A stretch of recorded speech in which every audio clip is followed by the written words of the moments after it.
Hey folks, Ned Canty here, General Director of Opera Memphis and Stage Director of our upcoming production of Elixir of Love, opening February 2nd. I'm going to keep this short today because I have an early morning tomorrow and it was quite a long day today. So I thought I would talk a little bit about endings, which is what we worked on today. We worked on the ending of the opera, especially about what happens to Belcore. Now, if you don't know the story of the opera and you're going to come see it either with us or somewhere else, I would suggest that you turn off this podcast now and read a good book, do something, but you don't want to be spoiled for the ending. It's too much fun to just watch it all unfold. So if you don't know the story, I would suggest that you shut me off now. If you're still with me, I'll assume that either you've ignored my advice or you know the ending of the story. So when Adina and Nemorino end up together and Belcore comes in and finds them, he's very practical about it. He says, what's done is done. He actually even cuts off Adina as she's starting to say what's done, and he finishes the sentence, is done. And then he says that there are thousands of women for a man like a Belcore, referring to himself in the third person, which is, sort of an irritating thing to do, but that's Belcore. And the question is he right or not?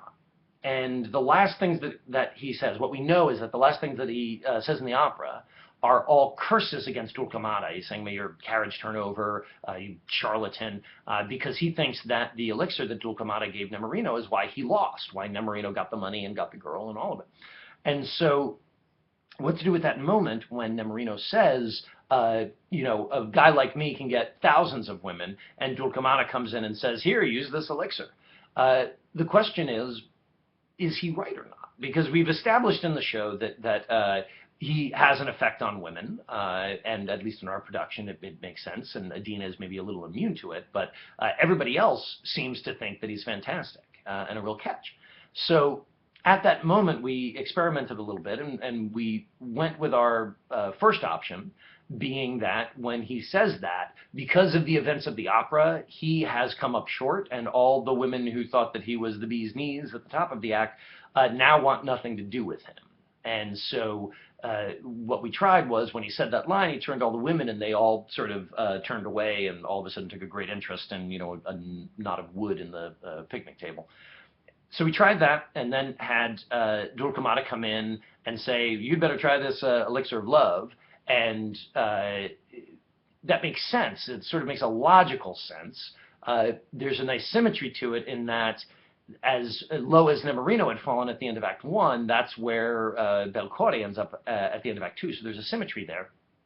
At the same time, what does the audience want to see happen to him? Do we want him to be miserable, or do we want everybody to be happy or at least neutral at the end of a piece like this? And certainly what we've learned from the opera is that somebody like a Nemorino, who's just good and honest, is the way that we all should be. So how much do you punish your villain? I guess it's the Malvolio question if you're a Shakespeare fan. In Twelfth Night, when Malvolio is just horribly, horribly tormented by Toby Belch and Andrew Aguecheek, and I can't remember the name of the maid, Maria, I think. They're terrible to him. They really, really punish him. And he deserved to be taken down a peg, but he didn't deserve to be locked in a dungeon and told he was mad. And so when he leaves, I mean, he says, I'll be revenged on the whole pack of you, or the whole lot of you, or something like that.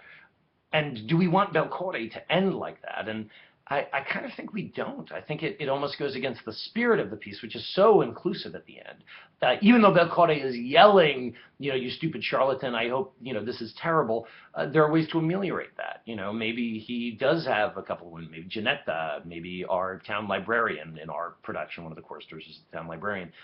Maybe one of them ends up with him, and that's okay, and he's getting it out of his system, but when the opera's actually over, everything will be okay. And I think there are a lot of people who won't think through that far. There's a lot to look at, a lot to listen to, other than Belcore's stuff in that finale, and it gets through fairly quickly. It's really about Dulcamara more than anything, but it is the kind of thing that we need to think about, that we need to figure out and give a shape to and make a decision on. And it does kind of play back throughout the opera once you make a decision like that. So that's my version of a short podcast at 4 minutes and 50 seconds. That's pretty short for me. So thank you all very much for watching. Hope you're enjoying these, and hope you had a chance to watch our little plot synopsis that we did last night.